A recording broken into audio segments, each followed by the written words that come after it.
নাফসিন যায়িকাতুল মাউত, অর্থাৎ কুল্লু মানে প্রত্যেক, হর নাফসিন মানে আত্মা, যার মধ্যে রূহ আছে, জীব আছে, তাকে বলে নফস বলা হয়। নাফসিন যায়িকাতুল, যায়িকা কথার শব্দের হচ্ছে মাজা, টেস্ট, স্বাদ।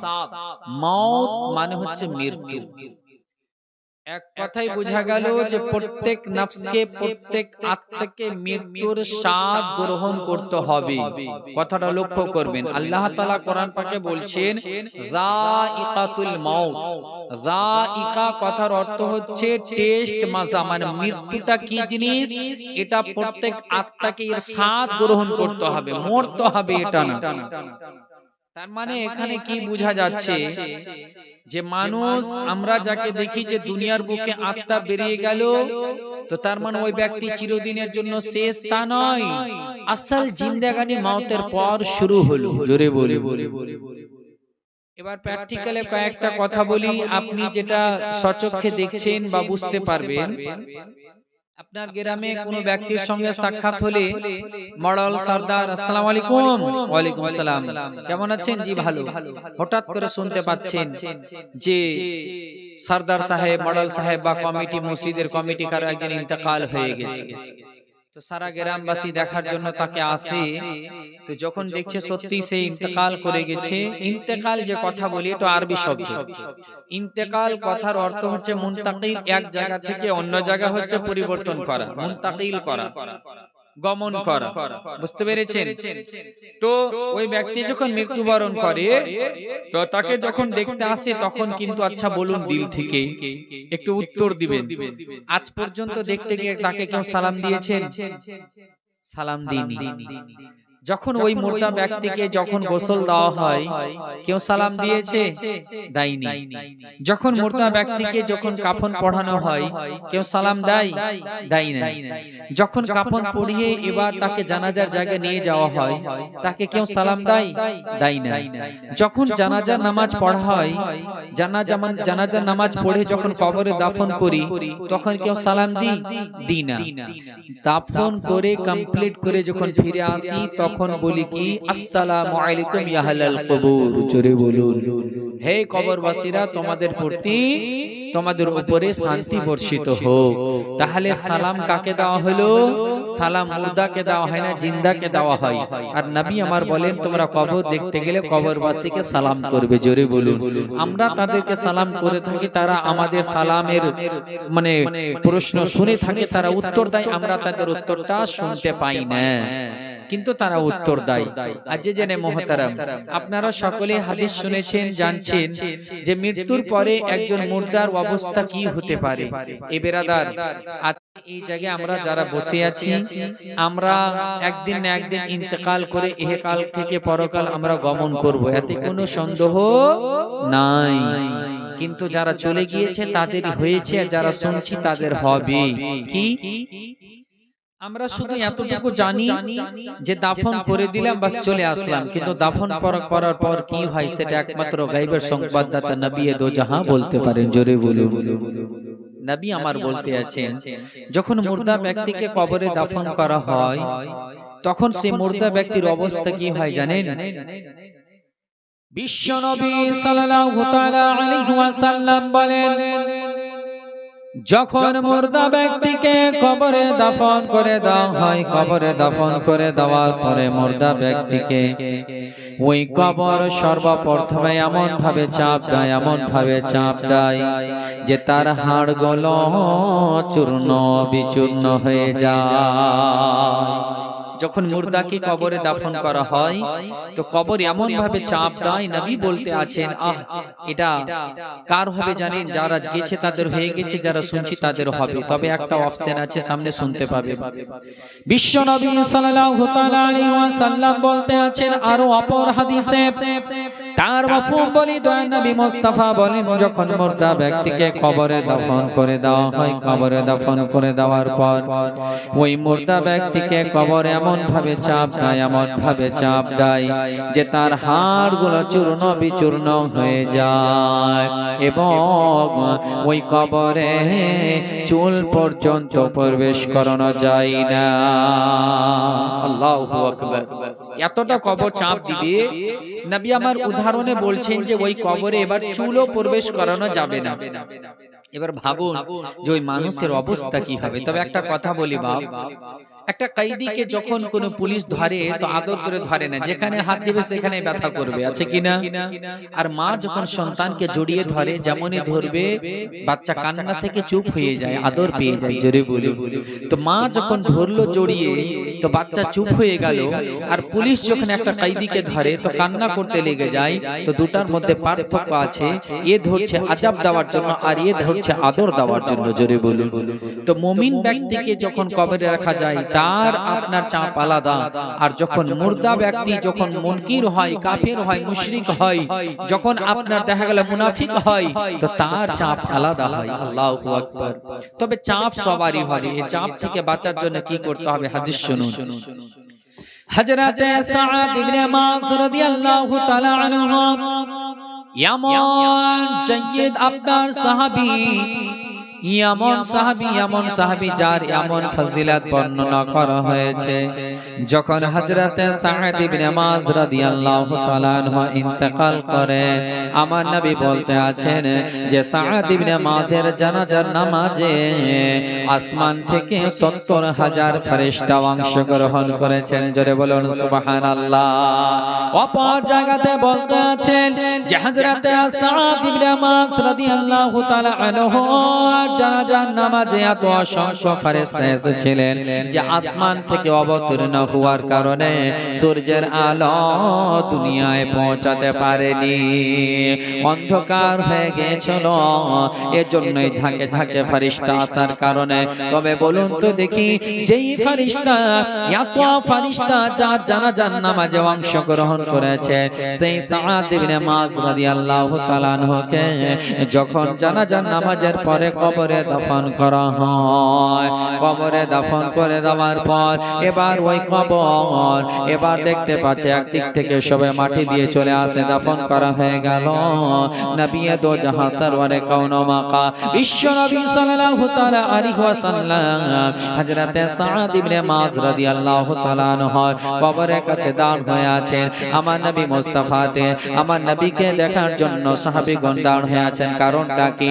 আমার নবী ওই জায়গায় কেন দাঁড় হয়ে আছে? হঠাৎ করে দেখতে পেলেন আমার বিশ্ব নবী সাল্লাল্লাহু তাআলা আলাইহি ওয়াসাল্লামের চেহারা মোবারকের রং পরিবর্তন হয়ে গেল, এমন পরিবর্তন হয়ে গেল, এমন পরিবর্তন হয়ে গেল। উদাহরণ স্বরূপে বলা হয় যেমন আনারের রস যদি চেহারা দিয়ে দেওয়া হয় যেমন রং হয়ে যায় তেমন রং হয়ে গেল। হঠাৎ করে দেখতে পেলাম আমার বিশ্ব নবী সাদ ইবনে মাসের কবরখানা ধরে তাকবীর লাগাতে শুরু করলেন। আল্লাহু আকবার, সুবহানাল্লাহ, আলহামদুলিল্লাহ পাঠ করতে আছেন।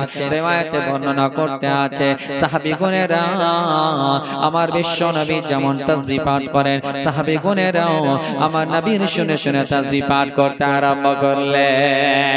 হঠাৎ করে তাসবিহ পাঠ করতে করতে তারপর আমার নবী মুস্তাফা সাল্লাল্লাহু তাআলা আলাইহি ওয়াসাল্লামের মা তাসবিহ পাঠ করা বন্ধ করে দিলেন। কিছুক্ষণ পর এবার আমার নবী মুস্তাফার চেহারা মোবারক খানা দেখতে লাগলেন, যেমন ছিল তেমন হয়ে গেল। জোরে বলুন। সাহাবীগণেরা জিজ্ঞাসা করতে লাগলেন, ইয়া রাসূলুল্লাহ, ইয়া হাবিবাল্লাহ, ফিদাকা উম্মি, হুজুর আপনার পদতলে আমাদের পিতামাতা কুরবান।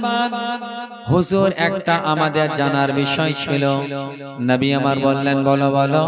বলে, ইয়া রাসূলুল্লাহ, ইয়া হাবিবাল্লাহ, নবী গো, হুজুর আজকে আমরা ব্যাপারটা বুঝতে পারলাম না। বলে, কি হয়েছে বলো। বলে, ইয়া রাসূলুল্লাহ, হঠাৎ করে আপনার চেহারাখানা দেখলাম রং পরিবর্তন হয়ে গেল। আপনি সাদ ইবনে মাসের কবরখানা ধরে তাসবিহ পাঠ করছিলেন হুজুর, তার সঙ্গে আমরা পাঠ করলাম, আবার আপনি তাসবিহ পাঠ করা বন্ধ করে দিলেন। আপনার চেহারা রং তেমনই হয়ে গেল হুজুর, কারণটা কি? হুজুর আপনাকে দেখলাম আপনি তাসবিহ পাঠ করছিলেন, তাসবিহ বন্ধ করলেন, আপনার চেহারার রং পরিবর্তন হয়ে গিয়েছিল হুজুর, কারণটা কি? যেমন বলে দেওয়া হযরত সাদ ইবনে মাস রাদিয়াল্লাহু তাআলা আনহু এই কবরের কথা আমার নবী মুস্তাফা বলতে শুরু করলেন। ও আমার সাহাবীগণেরা শোনো, যখন সাদ ইবনে মাসকে কবরে দাফন করা হয়, কবরে দাফন করে দেওয়ার পর আমি দেখতে পেলাম কবর চাপ দিতে আরম্ভ করে। আমি নবী সহ্য করতে পারলাম না, আমি আল্লাহর কাছে তাসবিহ পাঠ করলাম, তার বদৌলতে সে কবরের চাপখানা বন্ধ হয়ে গেল। যেমন বলে দাও সাহাবীগণেরা প্রশ্ন করলেন, ইয়া রাসূলুল্লাহ, ইয়া হাবিবাল্লাহ, নবী গো, হুজুর এই কবরের চাপখানা প্রত্যেকের কবরে হবে কি হুজুর? আমার নবী মুস্তাফা বলতে আছেন, ও আমার সাহাবীগণেরা শোনো, আজ যদি কেউ কবরের চাপ থেকে রেহাই পেত, সর্বপ্রথমে সাদ ইবনে মাস কবর থেকে চাপ থেকে রেহাই পেত। সাহাবীরা বলছে, ইয়া রাসূলুল্লাহ, এই কবরের চাপ কি প্রত্যেকের কবরে হবে? আমার নবী বলছেন, হে আমার সাহাবীরা শোনো, এই কবরের চাপ যদি সর্বপ্রথমে যদি কেউ রেহাই পেত তো সাদ ইবনে মাস পেত। যেমন বলে দাও সাহাবীগণেরা বলতে লাগলেন, ইয়া রাসূলুল্লাহ, ইয়া হাবিবাল্লাহ, নবী গো, তাহলে হুজুর আপনি আজকে সাদ ইবনে মাসের কবরে আছেন, আজকে আমাদের কবরে যদি কালকে আপনি না থাকেন হুজুর, আমাদের কি অবস্থা হবে? যেমন বলে দেওয়া আমার বিশ্ব নবী সাল্লাল্লাহু তাআলা আলাইহি ওয়াসাল্লাম চুপ হয়ে খামোশ হয়ে দাঁড় হয়ে আছেন। ইতি সময় মহান আল্লাহ পাক রব্বুল ইজ্জত হযরত জিবরিল আমিনকে বলেন, ও জিবরিল যাও, জিবরিল যাও আমার হাবিবকে বলে দাও, আমার হাবিব যেন উম্মতকে বলে দেয় যে যে ব্যক্তি জুমার রাত্রিতে 4 রাকাত নফল নামাজ পড়বে, আমি আল্লাহ তার কবরের চাপখানাকে হালকা করে দেব। ও জিবরিল শোনো, ওই 4 রাকাত নফল নামাজ পড়ার পদ্ধতি হলো, প্রথম রাকাতে সূরা ফাতিহা আকবার 80 বার সূরা ইখলাস, দ্বিতীয় রাকাতে সূরা ফাতিহা আকবার 60 বার সূরা ইখলাস, তৃতীয় রাকাতে সূরা ফাতিহা আকবার 40 বার সূরা ইখলাস, আর চতুর্থ রাকাতে সূরা ফাতিহা আকবার 20 বার সূরা ইখলাস। যে ব্যক্তি এই নামাজটি প্রত্যেক জুমার রাত্রিতে পাঠ করবে, আল্লাহ তাআলা তার কবরের চাপকে হালকা করে দেবে। জিবরিল আমিন আমার নবীকে বলে দিলেন, নবী আমার সাহাবীদেরকে বলে দিলেন, সেই সাহাবীর নেতৃত্বে আজকে সারা বিশ্ব জগতে আমরাও জানতে পেরে গেলাম বুজরাদার মিল্লাত ইসলামিয়া যেই নামাজের কথাখানা বলা হলো, আমার নবী সাহাবীদেরকে শুনিয়ে দিলেন। বৃহস্পতিবার দিন গিয়ে, যেটা শুক্রবারের রাত বলা হয়, যেমন ধরুন আজকে 12টার দিনে 12টার পরে যে জুমার নামাজ হলো 1টার দিকে, তো দিনটা ছিল শুক্রবার, আর গত রাত আজকে রাত যেটা আছে না, গত রাত যেটা ছিল ওটা শুক্রবারের রাত, মানে বৃহস্পতিবার দিবাগত রাত যেটা, সেটা হচ্ছে শুক্রবারের রাত, যেটা জুমার রাত। তো জুমা মানে শুক্রবারকে বলা হয়, আরবিতে জুমা বলা হয় শুক্রবারকে। তো সেই দিনকার রাত্রি মানে বৃহস্পতিবার দিন গিয়ে রাত মাগরিবের পর সূর্যাস্তের, মানে বৃহস্পতিবারে সূর্যাস্তের পরে যে রাত হলো ওটা হচ্ছে জুমার রাত। তো বৃহস্পতিবার দিন গিয়ে রাতে এশা নামাজ পর যেই ব্যক্তি 4 রাকাত নফল নামাজ পড়বে, সেই নফল নামাজ পড়ার পদ্ধতি হলো কি, নিয়ত করতে হবে এভাবে, নাওয়াইতু আন উসাল্লিয়া লিল্লাহি তাআলা 4 রাকাতে সালাতি নফল মুতাওয়াজ্জিহান ইলা জিহাতিল কাবাতি শরীফাতে আল্লাহু আকবার। এটা হয়ে গেল। তারপরে আল্লাহু আকবার বলে হাত বেঁধে নিলেন, তারপরে সানা পড়বেন সুবহানাকা আল্লাহুম্মা বিহামদিকা ওয়া তাবারাকা ইসমুকা ওয়া তাআলা জাদ্দুকা ওয়া লা ইলাহা গায়রুকা। তারপর প্রথম রাকাতে শুধু আউযু বিল্লাহ, তারপরে বিসমিল্লাহ, তারপর সূরা ফাতিহা মানে আলহামদুলিল্লাহি রাব্বিল আলামিন, এই সূরাটি একবার, তারপর 80 বার সূরা ইখলাস কুল হুয়াল্লাহু আহাদ এই সূরাটি, তারপর রুকু সাজদা করে দ্বিতীয় রাকাতে দাঁড়, দ্বিতীয় রাকাতে সূরা ফাতিহা আকবার, তারপর 60 বার সূরা ইখলাস মানে 20 বার কমে গেল, তারপরে রুকু সাজদা করে আত্তাহিয়াত পড়ে উঠে গেল, তৃতীয় রাকাতে সূরা ফাতিহা আকবার, তারপরে 40 বার সূরা ইখলাস কুল হুয়াল্লাহু আহাদ, তারপর রুকু সাজদা করে চতুর্থ রাকাতে দাঁড় হয়ে গেল, সূরা ফাতিহা একবার 20 বার সূরা ইখলাস। তো এবার কথা হচ্ছে একটা প্রশ্ন, মাওলানা 80 বার যে পড়বো কি করে মনে রাখবো? তো একটা শুধু পদ্ধতি আপনাকে বলতে পারি, যেহেতু নামাজে তো তাসবিহ করা যাবে না, এটা আমালে কাসীর হয়ে যাবে, আর আমালে কাসীর হলে নামাজ আপনার ভঙ্গ হয়ে যাবে। তো কথা হচ্ছে আপনি এতটুকু করতে পারেন, আল্লাহ তাআলা আপনার হাতে 5টা করে আঙ্গুল দিয়েছে, তাহলে 2 হাতে 10টা আঙ্গুল। তো হাতের উপরে, বাম হাতের উপরে যখন ডান হাত থাকলো, তো একবার যেমন পাঠ করলেন কুল হুয়াল্লাহু আহাদ আল্লাহুস সামাদ লাম ইয়ালিদ ওয়া লাম ইউলাদ ওয়া লাম ইয়াকুল লাহু কুফুয়ান আহাদ, তো বৃদ্ধ আঙ্গুলটা একটু দাবিয়ে দিলেন, তারপরে একটু এই শাহাদাত আঙ্গুল দাবিয়ে দিলেন, তারপর আওসাত আঙ্গুল দাবিয়ে দিলেন, তারপর আঙ্গুল, তারপর কন্যা আঙ্গুল দাবিয়ে দিলেন, তারপর এটিকে এদিকে একটা করে, দুটা করে, তিনটা করে, চারটা করে, 5টা করে, আপনি বুঝে গেলেন। তারপরে ইশারা একটু শুধু, তো ইশারা তো বুঝলেন 5, আর এদিকে 5, 10 হয়ে গেল। তাহলে 8 10 এ 80, 14 10 এ 60, 4 10 এ 40, 10 দুনা 20। এতটুকু শুধু আপনাকে পদ্ধতি বলতে পারি, এর উপর আর কিছু করা যাবে না। তো এই নামাজটি ইনশাআল্লাহ যেই ব্যক্তি পড়বে, এতে কি জানেন, 3 বার যদি কোনো ব্যক্তি সূরা ইখলাস তেলাওয়াত করে, তো আল্লাহ তাআলা তাকে এক খতম কোরআন তেলাওয়াত করা সওয়াব আতা করে। জোরে বলুন সুবহানাল্লাহ। তাহলে 80 বার যদি আপনি একটা নামাজে প্রথম রাকাতে তেলাওয়াত করেন, তাহলে এদিকে 80 আর এদিকে 60 আর এদিকে 40 আর এদিকে হচ্ছে 20, সুবহানাল্লাহ। তার মানে এক নামাজে 4 রাকাত নামাজে টোটাল আপনার কত পড়া হচ্ছে জানেন? প্রায় মানে পাক্কা 200 বার পড়া হচ্ছে সূরা ইখলাস। তাহলে 200 বার যদি সূরা ইখলাস পড়েন, তো কত খতমের সওয়াব পেলেন? জোরে বলুন সুবহানাল্লাহ। তো বিরাদার মুআজ্জাজ মুহতারাম, তো এই আমলটা দেখুন বাপ, অ্যাকচুয়ালি সব আমলই আমরা ক্যাপচার করতে পারবো, ক্যাচ করতে পারবো, ধরতে পারবো, কিন্তু আমরা করি না। তার কারণ কি জানেন? মধ্যে আমাদের খাউফে ইলাহি নেই, আল্লাহর ভয় নেই। আল্লাহর খাউফ যদি আমাদের অন্তরে থাকে, তাহলে দেখবেন যে আযাব থেকে বাঁচার জন্য, আল্লাহকে রাজি করার জন্য যেটা সম্ভব সেটাই করবে। কিন্তু প্রত্যেক মানুষের খাউফ কেমন হওয়া দরকার জানেন? কেমন খাউফ হওয়া দরকার জানেন? বলবো একটা উদাহরণ। এরকম যদি ভয় থাকতো মানুষের অন্তরে, আল্লাহর ভয় অন্তরে এভাবে যদি থাকতো, যেমনটা কারেন্টের তার দেখতে গেলে মরে গেলেও হাত দিবে না, তেমন যদি আল্লাহর ভয় থাকতো, মরে গেলেও গুনাহ করতো না। জোরে বলুন। আজকে 33,000 কারেন্টের তার যাচ্ছে, কাউ বলুন তো যে তারে হাত দেন তো, লাখ কেন কোটি টাকা দিলেও যাবে না, হাত দিতে যাবে জেনে যে ধরলেই মরে যাবে। তো বেরাদার, এরকম যদি ইয়াকিন থাকে এটার উপরে যে এই গুনাহ করলেই আযাব, করব না, কারণ আল্লাহ আযাব দিবে। যেরকম কারেন্টের তার দেখে ভয় ছিল, তেমন যদি অন্তরে এটা ইয়াকিন থাকে যে জাহান্নামের আগুনে পুড়তে হবে, সহ্য করতে পারবো না, তাহলে একটা মানুষের তার এতগুলো ভুল হতো। আজকের দিনটা দেখুন, এই রমজান মাস রানী, রমজান বলা হয়েছে, রমজান মাসে যে একটা গুনাহ করবে, ওই গুনাহটা যেদিন করবে তখন থেকে আগামী রমজান পর্যন্ত ওই গুনাহটা তার লিখাই হবে। আল্লাহু আকবার। তো আজকে যারা ফজরের নামাজ ছেড়েছে, জোহরের নামাজ ছেড়েছে, আসরের নামাজ ছেড়েছে, মাগরিবের নামাজ ছেড়েছে, ইশার নামাজ ছেড়েছে, আজকে যারা মিথ্যা কথা বলেছে, আচ্ছা বলুন তো এগুলো কি গুনাহ না? গুনাহে কবিরা। তাহলে আজকে কত বড় বড় গুনাহ করা হলো, এই গুনাহগুলো করেছে, একবারও কি আমরা ভেবেছি যে এত বড় আমি গুনাহ করলাম, আল্লাহর নাফরমানি করলাম? বিরাদার মুআজ্জাজ মুহতারাম, যদি এই গুনাহগুলো করেন, তো আপনার কবরে কি হবে জানেন? আমরা সকলে জানি, কবরে মুর্দাকে দাফন করার পরে যে মুনকার নাকির ফেরেশতা আছে, তাই না? কিন্তু তার আগে রুমান, কিতাবে বলা হয়েছে রুমান, কোথা জায়গা রুমান। তো রুমান ফেরেশতা আপনার ওই কবরে আসে, আর আসার পরে এই যে যা যা করছি তার কিন্তু আপনাকে দলিল দিতে হবে, লিখে দিতে হবে। কি?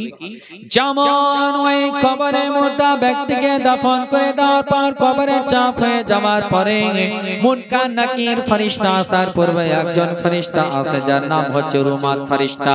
আমার বিশ্ব নবী সাল্লাল্লাহু তাআলা আলাইহি ওয়াসাল্লাম বলে, ওই রুমাত ফেরেশতা ওই মুর্দা ব্যক্তির কবরে আসার পরে রে মা, ওই মুর্দা ব্যক্তিকে জাগরণ করে দেওয়ার পরে ওই মুর্দা ব্যক্তিকে বলতে আছে, ও আল্লাহর বান্দা, তুমি দুনিয়ার বুকে কি কি আমল করেছো তুমি এই জায়গায় আমাকে লিখে দিতে হবে, তুমি এই জায়গায় আমাকে লিখে দাও। মুর্দা ব্যক্তি তখন বলতে আচ্ছা আল্লাহর ফেরেশতাকে, ও আল্লাহর ফেরেশতা আমি এই জায়গায় কেমন করে আমি লিখে দেব, এজন্য আমার কাছে কোনো খাতা নাই, কোনো কলম নাই, কোনো কালি নাই, আমি কেমন করে লিখব। রুমাল ফেরেশতা বলতে আছে তোমাকে খাতা নিয়ে চিন্তা করতে হবে না, তোমাকে কলম নিয়ে চিন্তা করতে হবে না, তোমাকে কালি নিয়ে চিন্তা করতে হবে না। বলে কেন চিন্তা করতে হবে না? এজন্য শোনো, তোমার কাপড়ের কোনার দিক থেকে কাপড়খানাকে ছিঁড়ে তুমি খাতা রূপে ব্যবহার করো। মুর্দা ব্যক্তি বলতে আছে খাতা তো পেয়ে গেলাম, কলম কোথায় পাবো? রহমতের এদিকে রুমাত ফেরেশতা বলতে আছে যে তোমার হাতের শাহাদাত আঙ্গুল খানাকে তুমি কলম রূপে ব্যবহার করো। এবার মুর্দা ব্যক্তি বলতে আছে আমি কালি কোথায় পাবো? বলে কালি নিয়ে তোমাকে কোনো চিন্তা করতে হবে না। বলে কেন? বলে এজন্যই তোমার মুখের থুতুকে তুমি কালি রূপে ব্যবহার করো। এবার আর ওই মুর্দা ব্যক্তির মা দুনিয়ার বুকে যা যা নেক কাজ করেছে, আপনার 5 ওয়াক্তের নামাজ পড়েছে লিখে দিল, রমজানের রোজা রয়েছে লিখে দিল, যাকাত দিয়েছে লিখে দিল, নেক কাজ করেছে লিখে দিল, দরুদ শরীফ পাঠ করেছে লিখে দিল, সালাত ওয়া সালাম পাঠ করেছে লিখে দিল, দান খেরাত করেছে লিখে দিল, যা যা নেক কাজ হয় সমস্ত নেক কাজ লিখে দিল। কিন্তু বাবা প্রত্যেক মানুষের কোনো না কোনো একটা গুনাহ থেকে যায়। দেখা গেল গুনাহ থেকে গিয়েছে, এবার যেমন গুনার কথা লিখতে যাবে আর ওই মুর্দা ব্যক্তি লিখছেন না, যেমন বন্ধ হয়ে যাওয়া, চুপ হয়ে যাওয়া। রুমাল ফেরেশতা বলে কেন বন্ধ করে দিলে লিখা? এবার তোমার মন্দ কাজগুলোকে লিখো। ওই মুর্দা ব্যক্তি বলতে আছে আমাকে লিখতে লজ্জাবোধ হচ্ছে। বলে শোনো, এই জায়গায় লজ্জাবোধ করে লাভ নাই। গুনাহ করার সময় লজ্জা তুমি করনি, শরম করনি, হায়া করনি, এই জায়গায় তোমার লজ্জা বোধ করা হবে না। তবুও লিখতেছি না। কিতাবের মধ্যে বলতে আছে যেমন না লিখবে তখন রুমাত ফেরেশতা একটি যেমন ভয়ঙ্কর আযাব দেখাবে, তখন সঙ্গে সঙ্গে লিখতে আরম্ভ করে দিল। গুনার কথা লেখা হয়ে গেল। যেমন লেখা কমপ্লিট, লিখা যখন তার পরিপূর্ণ হয়ে গেল, এবার লেখা সমাপ্তি করে দিয়ে এবার রুমাত ফেরেশতা বলতে আছে এটাকে তুমি তোমার গলাতে সুন্দর করে তুমি ঝুলিয়ে নাও। গলায় ঝুলিয়ে নিল বাবা, আর বলে এটা নিয়ে তুমি মিজানে যাবে। এবার রুমাত ফেরেশতার কাজ শেষ রে মা, এবার ওই কবরে আসবে মুনকার নাকির। যে মুনকার নাকির হাদিস শরীফের মধ্যে বলা হয় যে মুনকার নাকির ফেরেশতা, দুইজন ফেরেশতা, একজনের নাম হচ্ছে মুনকার, একজনের নাম হচ্ছে নাকির। ওই দুজন ফেরেশতা প্রত্যেকের কবরে আসবে। জোরে বলুন সুবহানাল্লাহ। যেই মুনকার নাকির সম্পর্কে বলা হয় একদম মাথা থেকে পা পর্যন্ত চুকচুকে কালা, চোখগুলো আগুনের মতো লাল, আর চুলগুলো আপনার মাথা থেকে পা পর্যন্ত ঝুলবে। এমতো তাদের শক্ল সুরত, এই মতো শক্ল সুরত নিয়ে আসবে ওই মুর্দা ব্যক্তির কাছে। তবে মা বোনেরা, যারা নামাজি হবে, নেককার, পরহেজগার, মুত্তাকি হবে, হাদিস শরীফের মধ্যে বলতে আছে যখন আপনার নেককার ব্যক্তি কবরে রুমা আপনার মুনকার নাকির ফেরেশতা আসবে, বলতে আছে যেমন পায়ের দিক থেকে আসবে, তখন ওই ব্যক্তি যদি নামাজি হয় নামাজ কবরে দাঁড় হয়ে যাবে। মুনকার নাকির কে নামাজ বলবে ও মুনকার নাকির ঈশ্বর তোমাদেরকে এই কবরে প্রবেশ করতে দেব না। বলে কেন দেবে না? বলে এজন্য আমি হচ্ছি নামাজে ব্যক্তি, সারা জীবন নামাজ পড়েছে, আমি তার নামাজ কবরের সঙ্গী হয়ে গেছি, আমি তোমাদেরকে কবরে প্রবেশ করতে দেব না। এবার যেমন ডান দিক থেকে আসবে, রমজানের রোজাদার হয়ে গেল, রোজা বলতে আছে ও মুনকার নাকির শোনো শোনো, আমি হচ্ছি রোজা, এই ব্যক্তি রমজান মাসে রোজা রাখত, আমি তার কবরের সঙ্গে সঙ্গী হয়ে গেছি। যেমন বাম দিক থেকে আসবে রে মা, বাম দিকে যাকাত দাঁড় হয়ে গেল।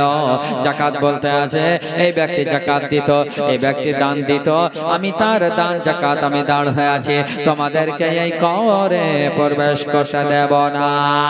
যেমন মাথার দিক থেকে প্রবেশ করতে আসবে মা, মাথার দিকে তার দান সদকা নেক আমল দরুদ শরীফ সবকিছু আমল দাঁড় হয়ে যাবে।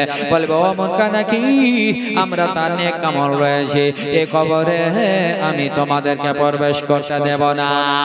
কিতাবের মধ্যে বলতে আছে এবার মুনকার নাকির দূর থেকে দ্রুত গতিতে যাবে আর ওই কবরে প্রবেশ করে যাবে। আর যেমন প্রবেশ করে যাওয়ার মা, এবার ওই মুর্দা ব্যক্তিকে আপনার প্রশ্ন করবে।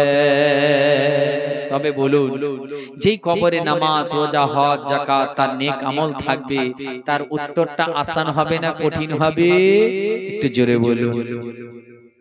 যেমন মুনকার নাকির প্রশ্ন করবে মার রাব্বুকা, নেককার বান্দা বলবে রব্বি আল্লাহ। দ্বিতীয় প্রশ্ন করবে মা দীনুকা, তখন ও বলবে দ্বীন ইসলাম। তারপর তৃতীয় প্রশ্ন নবী আমার দাঁড় হয়ে থাকবেন আর ইশারা করবেন মা কুনতা তাকুলু ফি হাযার রাজুল, তুমি এই ব্যক্তির সম্পর্কে কি বলতেছিলে? তখন বলবে আশহাদু আল্লা ইলাহা ইল্লাল্লাহ ওয়া আশহাদু আন্না মুহাম্মাদান আবদুহু ওয়া রাসূলুহু। জোরে বলুন সুবহানাল্লাহ। ও মা বোনেরা, এর জন্য বলে দেবে যেই নবীকে না দেখে আজকে সালাত ও সালাম পড়তে আছে, যে নবীকে না দেখে দরুদ শরীফ পাঠ করে, যে নবীকে না দেখে ফজরের সময় সালাম পড়ে, যে নবীকে না দেখে আপনার বাবা ঝুমে ঝুমে দরুদ পড়ে, সেই নবীকে যখন একজন আশিক রাসূল সামনে দেখেন তখন কি বলবে? জোরে বলুন।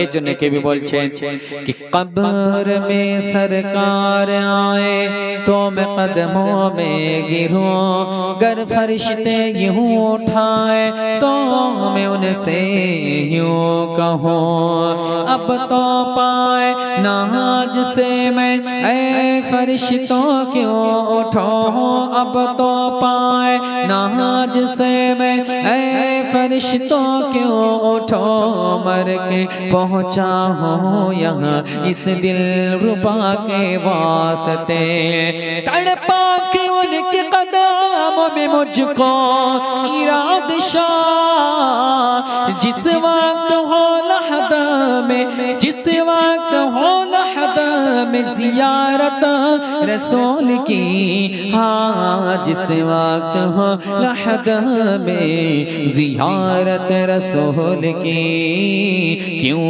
करना मेरे दिल में हो उल्फत रसूल की, हाँ उल्फत रसूल की।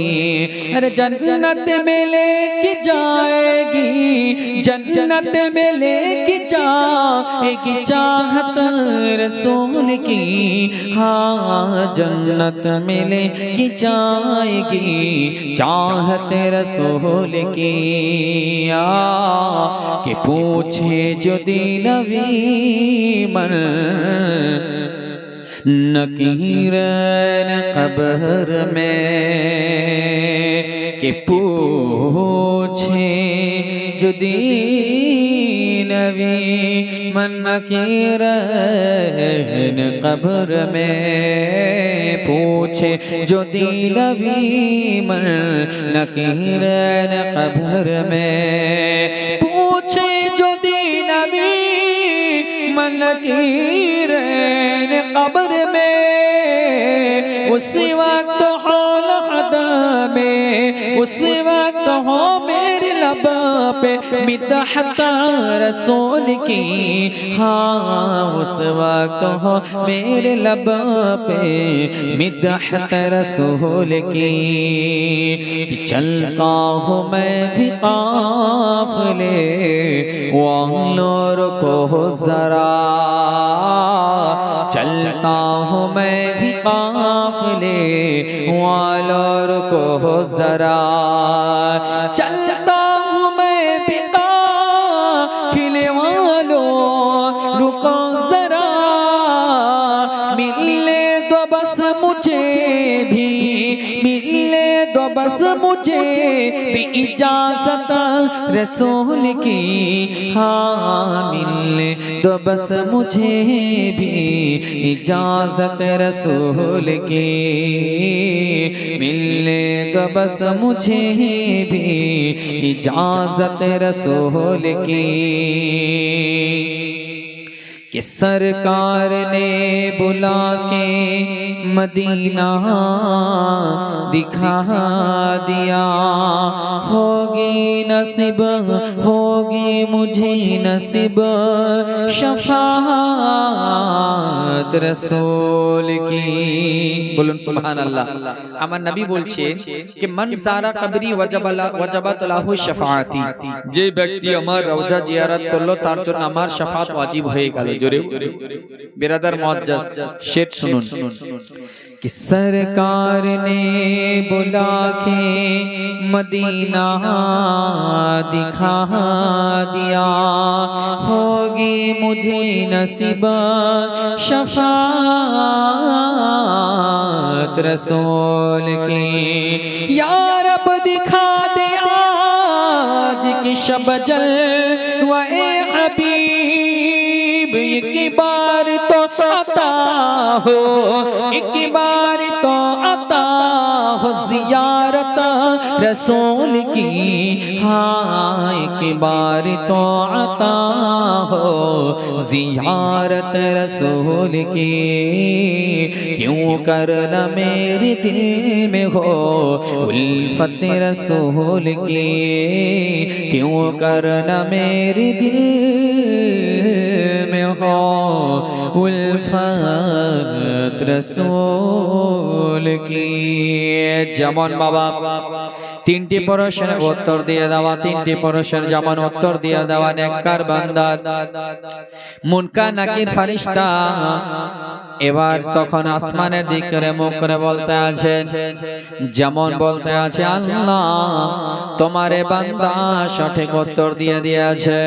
উপর থেকে গায়বী আওয়াজ আসতে আরম্ভ হয়ে গেল, ও আমার ফেরেশতা শোনো, আমারে বান্দা সঠিক উত্তর বলে দিয়েছে, যাও যাও তার জন্য জান্নাতের দরওয়াজা খানাকা খুলে দাও, জান্নাতের হাওয়া পৌঁছে দাও, কবর খানাকে হাতে নিগাহ পর্যন্ত কুশাদা করে দাও, আর তার নাকি নিগাহ যতদূর পর্যন্ত যাবে কুশাদা করে দাও, জমিন থেকে আসমান পর্যন্ত কবর খানাকে খোলামেলা করে দাও, আর তাকে দুলহার মতো ঘুমিয়ে দাও। নাম কানামাতিল উরুস, জোরে বলো।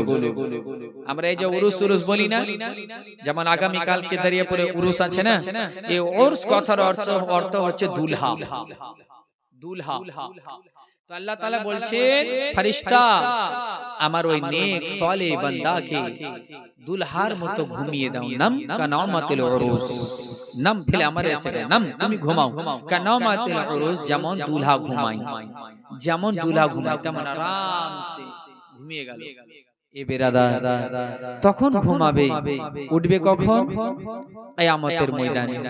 তো তখন থেকে কিয়ামতটা কত কাছে লাগবে জানেন? মনে হচ্ছে আসর থেকে মাগরিবের যে সময়টা তার কাছে সেই সময়টা। জোরে বলো। আর কিয়ামতের দিন হচ্ছে 50,000 বছরের একটা দিন, কিন্তু জান্নাতি ব্যক্তির কাছে মনে হবে আসর থেকে মাগরিবের মতো সময়টা। জোরে বলো। পুলসের রাতটা হবে 30,000 বছরের রাস্তা, কিন্তু জান্নাতি ব্যক্তির জন্য বিজলির মতো চমকে চটাচট করে যেমন বিজলি চমকে চলে যায় তেমন চমকে জান্নাতে চলে যাবে। তাহলে দুনিয়াতে যদি আল্লাহকে রাজি করার জন্য নেক সালেহ পরহেজগার বানা যায়, গুনাহ থেকে বাঁচা যায়, নেকির দিকে যাওয়া যায়, তাহলে দেখুন জান্নাত এত নিকটে সুবহানাল্লাহ, সে মুহূর্তের মধ্যে চলে যাবে জান্নাতে।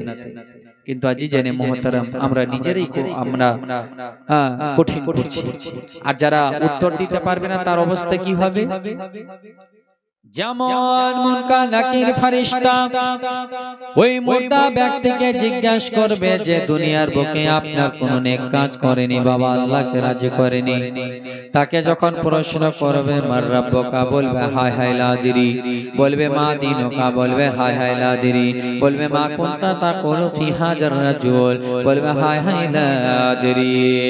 ফেরেশতা বলবে তখন যে আমরা জানতাম তুমি এটাই উত্তর দিবে, বলে তুমি কোথায় কোথায় এটা এরকম কেন করলে, তুমি এরকম কেন করলে বলো, বলবে যেটা মানুষকে বলতে শুনেছি সেটাই বলেছি। তখন গায়বী আওয়াজ আসবে, আওয়াজ আসবে, আল্লাহ তাআলা বলবে ও আমার ফেরেশতা, এই আমার এই বান্দা সঠিক উত্তর দিতে পারেনি, তার জন্য কবরকে সংকীর্ণ করে দাও, কবরকে আগুনে ভরে দাও।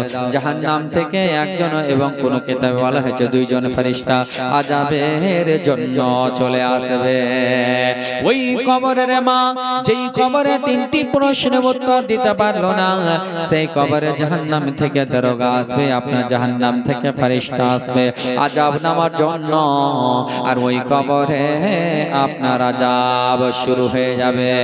বিশ্বনবী সাল্লাল্লাহু তাআলা আলাইহি ওয়াসাল্লাম বলেন, প্রথমে যেই কবরে আযাবটা হবে, সেই আযাবটা হলো ওই মুর্দা ব্যক্তির মাথাতে হাতুড়ির বাড়ি মারা হবে। বাবা, এমন হাতুড়ি জোরে বাড়ি মারবে যে ফেরেশতা বলা হয়েছে, নবী আমার বলতে আছে, ওই হাতুড়ির আওয়াজ পূর্ব থেকে পশ্চিম পর্যন্ত জিন এবং ইনসান ব্যতীত সবাই শুনতে পাবে। যেই ফেরেশতা আযাব নেবে, কিতাবের মধ্যে বলা হয় যে আযাবের ফেরেশতা ওই কবরে থাকবে, ওই ফেরেশতা চোখ দিয়ে দেখতে পাবে না, কান দিয়ে শুনতে পাবে না। এজন্য যদি চোখ দিয়ে দেখতে পায়, কান দিয়ে শুনতে পায় রে মা, যদি মায়া হয়ে যায়, দয়া হয়ে যায়। এজন্য ওই ফেরেশতার ডিউটি শুধু এটাই, ওই মুর্দা ব্যক্তির উপরে শুধু আযাব নেওয়া। তবে মা ও বাবাজি ও ভাইরা রে, ওই কবরের জন্য আমাদের সকলকে তৈয়ারি করতে হবে। এজন্যই আমরা আজকে দুনিয়াতে এত ব্যস্ত আছি রে মা, এত মগ্ন হয়ে গেছে দুনিয়া নিয়ে, শুধু দুনিয়া দুনিয়া দুনিয়া দুনিয়া। আমাদের কারো মৃত্যু বলে কোনো স্মরণ থাকে না। এজন্য নিজের মৃত্যুকে একদিন নয়, দুদিন নয়, একদিন নয়, দুদিন নয়, বরঞ্চ দিনে 70 বার করে স্মরণ করতে হবে, নবী বলতে আছে। এজন্য একজন কবি বললে, একদিন আজকে বিরাদার সারা দিন পার হয়ে গেল, সারা দিনের মধ্যে আমরা একটা বারো আমাকে আপনাকে মরতে হবে এটা ভাবিনি। কিন্তু কবি বলছেন, একদিন প্রাণ পাখিটা উড়াল দেবে, থাকবে না আর ভবে। এই যে বাড়ি ঘর আছে না, কতদিনের জন্য থাকবেন বলেন? কত সুন্দর বাড়ি বলেন তো। আপনি যদি দুনিয়াতে সোনা দিয়ে বাড়িটা তৈরি করেন, তবুও আপনি জান্নাতে যেটা পাবেন তার কিছুই না এটা। একদিন প্রাণ পাখিটা উড়াল দেবে, থাকবে না আর ভবে। একদিন প্রাণ পাখিটা উড়াল দেবে, থাকবে না আর ভবে। তাহলে কোথায়? 3.5 হাত মাটির ঘরে বসত বাড়ি হবে, আমার বসত বাড়ি হবে। একদিন প্রাণ পাখিটা উড়াল দেবে, থাকবে না আর ভবে। তারপরে কবি বলছেন, দুনিয়াদারি সঙ্গ হবে, ছুটবে না আর বেলা, থেমে যাবে একদিন দিন, জীবন নদীর খেলা। দুনিয়াদারি সঙ্গ হবে, ছুটবে না আর বেলা, থেমে যাবে একদিন দিন, জীবন নদীর খেলা। পাড়া পড়শি সজল সুজন ভুলবে আমায় সবে, ভুলবে আমায় সবে। একদিন প্রাণ পাখিটা উড়াল দেবে একদিন, প্রাণ পাখিটা উড়াল দেবে, থাকবে না আর ভবে। এই যে বললাম না, আজকে আমরা দুনিয়া নিয়ে ব্যস্ত, বাড়ি গাড়ি টাকা পয়সা ধন দৌলত এই সমস্ত কিছু নিয়ে আমরা ব্যস্ত থাকি আজিজানে মুহতারাম। কিন্তু যতই আপনি দিনকে সুকুন দিয়ে রাখেন, কতদিন আজকে কত ভালো লাগছে না, গ্রামের সঙ্গে প্রতিবেশীদের সঙ্গে বসে রয়েছি, ইফতারি করছি, উঠা বসা করছি। এ বেরাদার, একদিন এই প্রাণ পাখিটা, এই আপনার রূহ আত্মাটা আপনার একদিন চলে যাবে আপনাকে ছেড়ে, সেদিন আপনার জিসিমটা মুর্দা হয়ে যাবে। একদিন প্রাণ পাখিটা উড়াল দেবে, থাকবে না আর ভবে। দুনিয়াদারি সঙ্গ হবে, ছুটবে না আর বেলা, থেমে যাবে একদিন জীবন নদীর খেলা। পাড়া পড়শি সজন সুজন ভুলবে আমায় সবে, ভুলবে আমায় সবে। একদিন প্রাণ পাখিটা উড়াল দেবে, থাকবে না আর ভবে। তারপরে বলছেন কি বাড়ি গাড়ি টাকা পয়সা সবই পড়ে রবে। একটু তাওয়াজ্জু দিবেন। 3.5 হাত মাটির ঘরে বসত বাড়ি হবে, নিথর দেহে ঠাঁই হবে না দালান কোঠার ঘরে। বাড়ি গাড়ি টাকা পয়সা, বাড়ি গাড়ি টাকা পয়সা সবই পড়ে রবে, আরে সবই পড়ে রবে।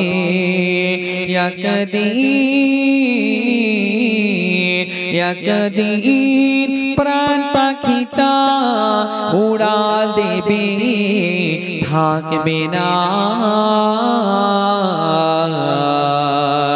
ভাবে।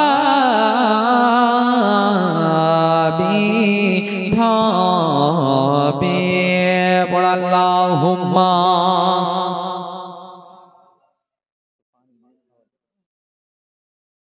মাওলানা মুহাম্মদ ওয়া আলা আলিহি সাইয়্যিদিনা মাওলানা মুহাম্মদ सल्लल्लाहु ताला अलैहि वसल्लम। बिरादर मुअज्जज़ मोहतरम, किसी शायर ने कहा है कि मजानिल अदाबे एक शेर पढ़ेছিলাম, ला दारा लिल मरए बादल मौते यस्कुनुहा इल्ला हुआ कबलल मौते बानिहा। জোরে বলি। মানে এর অর্থ হচ্ছে যে মানুষের মৃত্যুর পরে থাকার কোনো ঘর নেই, কিন্তু যেই ব্যক্তি মৃত্যুর পূর্বে ওই ঘরটি তৈরি করলো, থাকার ঘর তৈরি করলো। জোরে বলি। লা দারা লিল মারই বাদাল মাউত ইয়াসকুনুহা ইল্লা হুয়া ক্বাবলাল মাউত বানিয়া। জোরে বলি। তবে দুনিয়াতে থাকাকালীনই কবরের তৈরি করতে হবে। এই শেরটাকে বোঝাতে গেলে এভাবে আর বোঝানো যায়। ধরুন একটা দেশে এরকম নিয়ম কানুন যে যে বাদশা হবে 1 বছরই বাদশাহী করতে পারবে, আর তারপর তাকে জঙ্গলে বনবাস দেওয়া হবে, যে জায়গাতে একটা মানুষ ক্ষুধার্ত অবস্থায়, মানে শরীর যার ভালো, না খেয়ে না পানি পান করে 30 দিন প্রায় বেঁচে থাকতে পারে, তারপর অটোমেটিক মারা যাবে। তো ভালো বাদশা যদি হয়, তো একজন বাদশাকে জঙ্গলের মধ্যে বনবাস দিয়ে দিলে, যে জায়গায় খাবার নাই পানি নাই কিছু নাই, এমন একটি জায়গা ফিরে আসতে পারবে না, ওই জায়গায় ফেলে দেওয়া হবে। তো কেউ বাদশা থাকবে? জেনে গেল সবাই তো যে আমি মরতে যাব, কি দরকার আমার 1 বছরের শখ করতে যাওয়া, হ্যাঁ? কেউ থাকতে চাই না। তো বাদশা হবে কে? এর জন্য দেশের লোকেরা অন্য জায়গা যাচ্ছে বাদশা খোঁজ করতে। যেমন অন্য জায়গা যাবে, একবার জোরে ধুমে দরুদ পড়ুন তো, আল্লাহুম্মা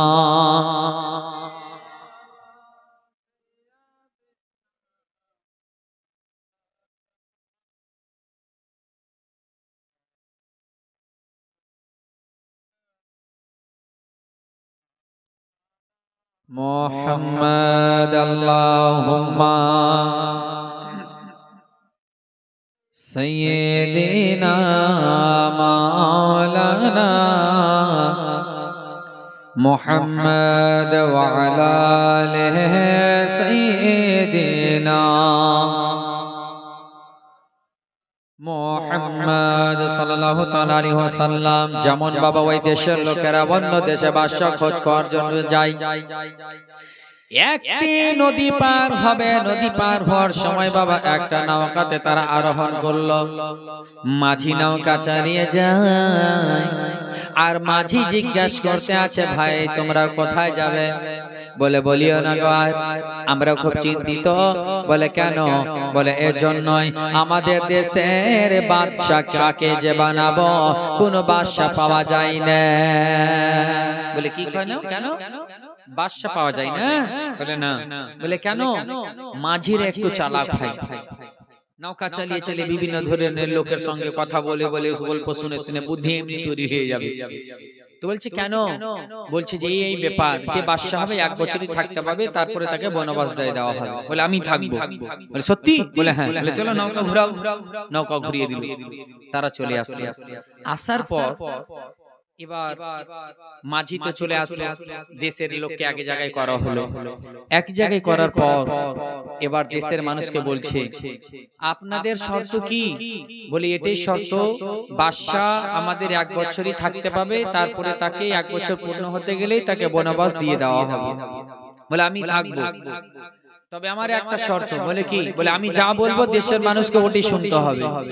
বলে ঠিক আছে, আমরা তাতে রাজি। বাদশা পরের দিন কুরসিতে বসবো। বসার পরই সর্বপ্রথম হুকুম কি জানেন? দেশ নিয়ে আর ভাববে ওই 1 বছর টাইম মনে করে আছে, টাইম শেষ হলেই আমাকে যেতে হবে কোথায়? বনবাস। এবার তখনকার বলতে আছে যে কোন জায়গায় বাদশাগুলোকে ফেলা হতো? বলছে ফালা জঙ্গলে। বলছে চলো ওই জঙ্গলটা সাফ করো। জঙ্গল সাফ করা হলো। বলে থাকার ঘর আছে? বলে না, একটা বিশাল বড় অট্টালিকা তৈরি করো। তারপরে বলে ওখানে খাবার জন্য ফল ফ্রুটের গাছ লাগাও।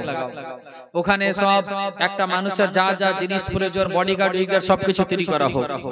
সব কিছু এমন সরঞ্জাম করে দেওয়া হলো, বছরের মধ্যে এমন তৈরি করলে দেশের মধ্যে আর এরকম বাড়ি নাই। সবাই তাজ্জুব।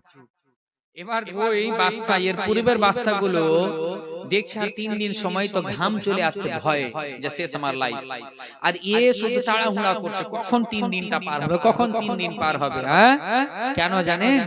যে তার তাজমহল যে তৈরি করেছে ওখানে যাওয়ার জন্য ছটফট করছে, টাইম না হচ্ছে, না যেতে পারছে। তো বেরাদার পার্থক্যটা কি রে মা জানেন?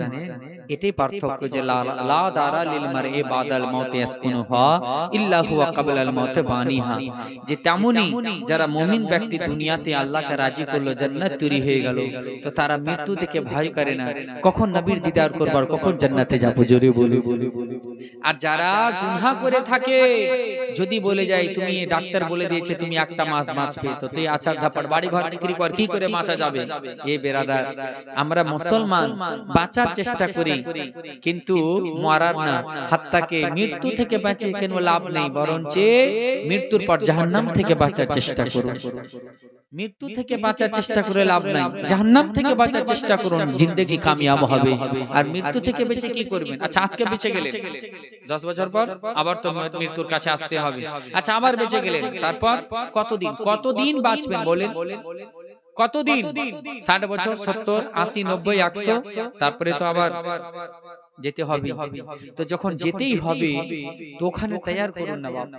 আজকে রমজান মাস চলছে না, এই রমজান মাসের দ্বিতীয় 10 দিন আরম্ভ হলো। এটা হচ্ছে ইস্তেগফারের। প্রথম 10 দিন রহমত, দ্বিতীয় 10 দিন ইস্তেগফার, আর তৃতীয় 10 দিন হচ্ছে নাজাত।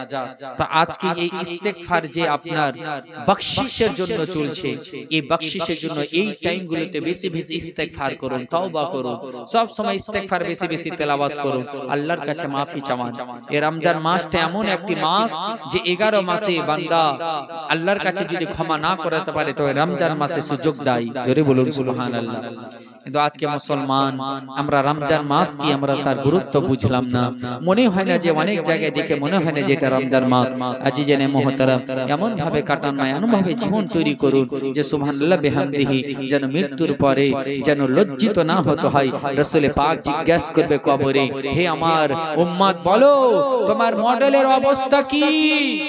হাদিস শরীফের মধ্যে আছে, যখন একজন এই মডেল থেকে কেউ ইন্তেকাল করে কবরে যায়, তাকে আমার নবী এই উম্মতগুলোর কথা জিজ্ঞাসা করবে। জোরে বলুন সুবহানাল্লাহ।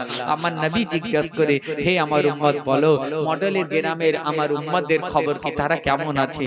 তো আমার ওই মুমিন ভাই যখন কবরে আমার নবীকে বলে, যদি সবাই নেক কাজ করে তো বলবে ইয়া রাসূলুল্লাহ সবাই আপনার উপরে ঝুমে ঝুমে দরুদ পড়ে, সারা নেক আমল করে, তো নবী খুশি হবে। আর যদি বলে সবাই গুনাহতে লিপ্ত, তাহলে নবী আমার দুঃখ পেয়ে যাবে। যে নবী মুস্তাফা উম্মতের মাগফিরাতের জন্য এখন পর্যন্ত নিজের রওজাত রব্বি হাবলি উম্মতি, রব্বি হাবলি উম্মতি, ময়দানে মাহশরেও বলবেন রব্বি হাবলি উম্মতি। জোরে বলে আজিজানে মুহতারাম, আজকে আমাদের তৈয়ারিটা কি আছে?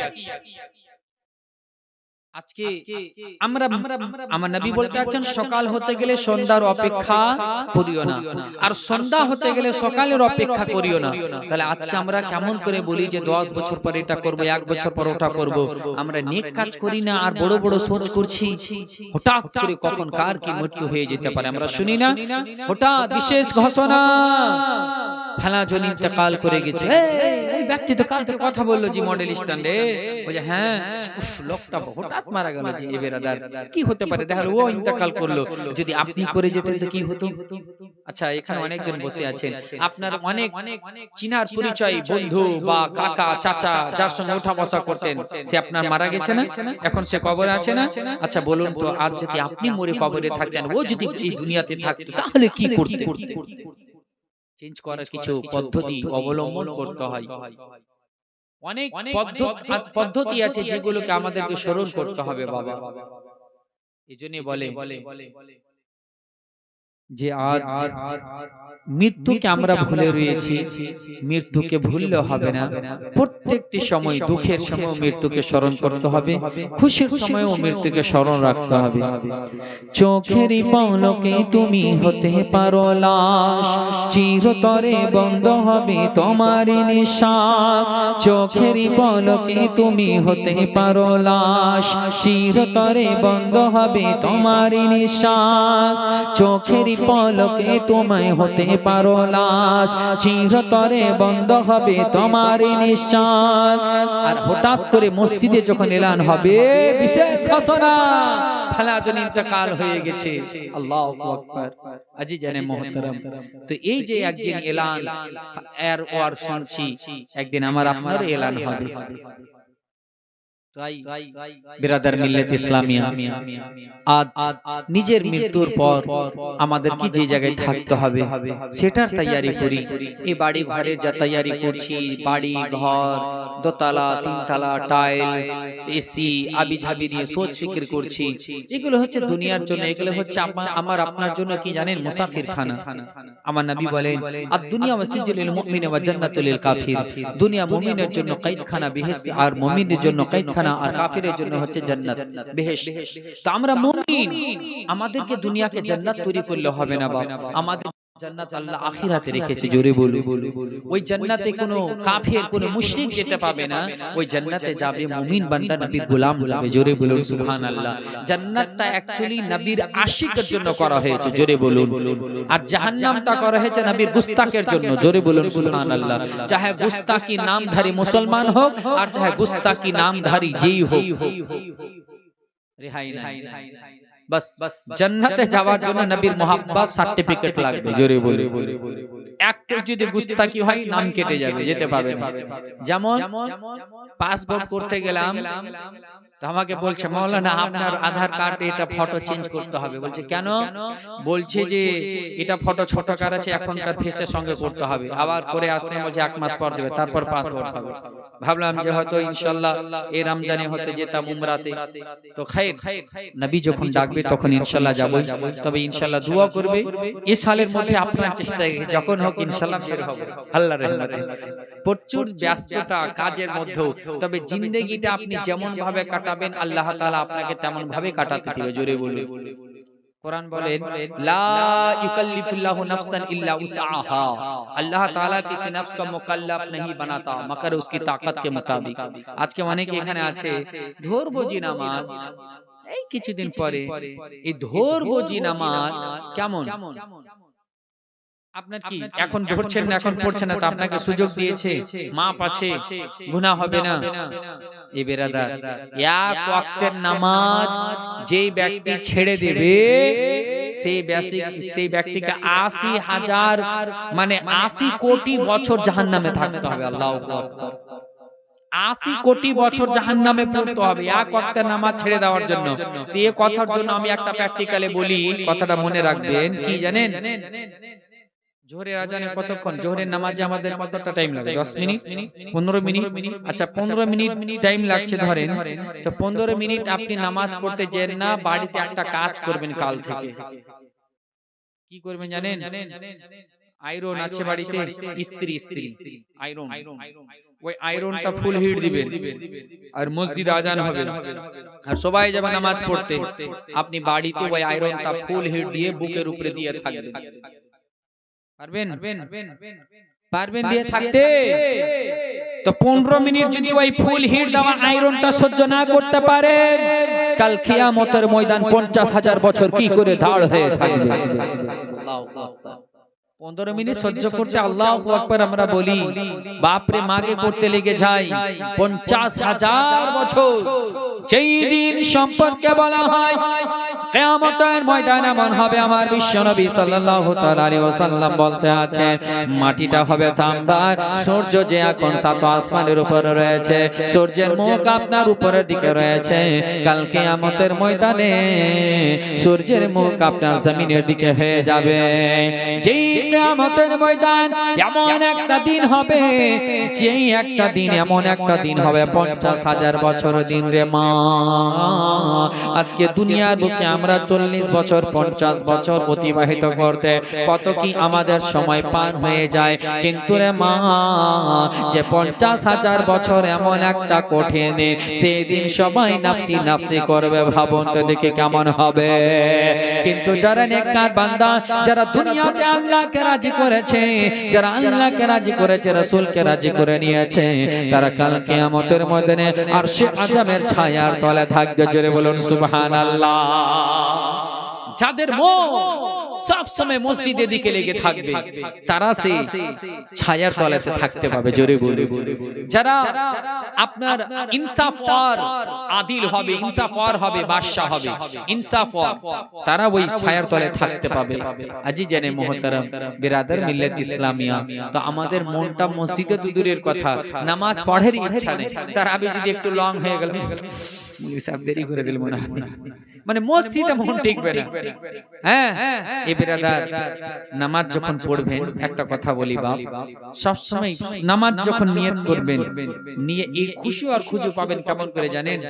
ভাববেন যে আমি কাবা শরীফের সামনে দাঁড় হলাম, মানে এটা তো আপনার খুশি আর খুঁজে সহজে আসবে না। হাত্তা হাদিসে বলা হয়, আমার নবী বলেন, নামাজে যখন দাঁড় হবে তো তখন কি বলবে? এটাই মনে করবে যে আমি আল্লাহকে দেখছি, আমি আল্লাহর সামনে দাঁড় হলাম। যদি আল্লাহকে দেখছি না দেখতে পাও, তাহলে এটা ভাববে আল্লাহ আমাকে দেখছে। জোরে বলুন সুবহানাল্লাহ। তো এখন তো বেরাদার আমাদের ওয়াসওয়াসা কি হয় জানেন? একজন বলছে, মাওলানা সাহেব নামাজ কি করে পড়বো? নামাজের নিয়ত করতে যাচ্ছি, এটা ওটা ভাবনা চিন্তা চলে আসে, আসবে না কেন? এই যে মোবাইল, সবসময় ফেসবুকে ব্যস্ত, হোয়াটসঅ্যাপে ব্যস্ত, এই খাড়াই ওয়ার গিবাতে, ওয়ার চুগলিতে, এগুলোতে সব সময় ব্যস্ত, তো কেমন করে সোচ আসবে না? মেমোরিটা খালি আছে। আপনার জেহেনে তো সব সময় দুনিয়া ঢুকছে, এখন আপনি ভেবে আছেন সকাল হইতে গেলে একদম যাব ওখানে ফালা, ওর কাছে টাকা পাবো, ওর কাছে টাকা পাবো, ওর কাছে নিতে যাবো, এই একদম যেখানে ঘুরছে নামাজ নামাজ যাবো হিসাব করছে এক জায়গাতে বাবা। হ্যাঁ, নামাজ পড়তে গিয়ে এক জায়গাতে একটা স্ট্যান্ডার্ড মসজিদ, তো এশা নামাজের টাইমে মাওলানা নামাজ পড়াচ্ছে, তো মানুষ মাত্রাই ভুল হয়, তো ইমাম সাহেব 3 রাকাতে বসে গিয়েছে। 3 রাকাতে বসে যাওয়ার পর ওই বিরাদার আপনার যে ব্যবসায়িক ব্যক্তি ও কিন্তু দাঁড় হয়ে গেছে। তারপর সবাই বসে থেকে গেছে, যেহেতু ইমাম সাহেব বসে থেকে গেছে, তো সবাই উঠলো। ওরকমা দেওয়ার পর উঠে আবার নামাজ কমপ্লিট করলো। বলছে বাপরে তোমার এত খুশি খুশি খুশি খুশি, আমি হিসাব করছি ডেলি যে 4 রাকাতে যে হিসাবটি করতাম ওটি তো মিলেইনি, আর ইমাম সাহেব বসে গেছে, ওই জন্য ভাবলাম যে হিসাব নামাজ কমপ্লিট হয়নি। তাপ দেখেন ওর কি কি হিসাব ছিল, ওই 4 রাকাতে ওটা যেটি হিসাব করতো ওইটি মিলেনি ওর হিসাব, ওই জন্য বুঝা গেছে নামাজ কমপ্লিট হয়নি। এই হচ্ছে আমাদের নামাজ পড়া। হ্যাঁ, এই বেরাদার নামাজ যখন পড়বেন এটাই ভাববেন আজকে আমার ইশারে ওয়াক্তটা শেষ নামাজ, হয়তো আমি আর ফজরের নামাজ পাবো না, আমি এখন বর্তমান শেষ নামাজ পড়ছি, আমার ডান দিকে জান্নাত, বাম দিকে জাহান্নাম, আর পিছনে হচ্ছে আমার ইজরাইল আছে। আল্লাহু আকবার, সামনে আল্লাহ আমাকে দেখছে। এই বেরাদার মুআজ্জাজ, এই স্মরণ নিয়ে নামাজটা আপনি পড়তে থাকুন, দিলটাকে পরিবর্তন করুন। আমরা সব সময় যেটা দুনিয়া নিয়ে ভাবছি, দুনিয়াকে বাদ দিন, জান্নাতের আশা করুন, জাহান্নামের খৌফ করুন, পরিবর্তন হবে। বুঝতে পেরেছেন? তাজি জানে মিল্লাত ইসলামিয়া আখিরাতের তৈয়ারি করুন। শেষের দিকে একটা আপনাকে বলি যে ইস্তেগফারের যেহেতু কথা বললাম, এই ইস্তেগফারে একটা ওয়াজিফা আপনাদেরকে দিয়ে দেয়।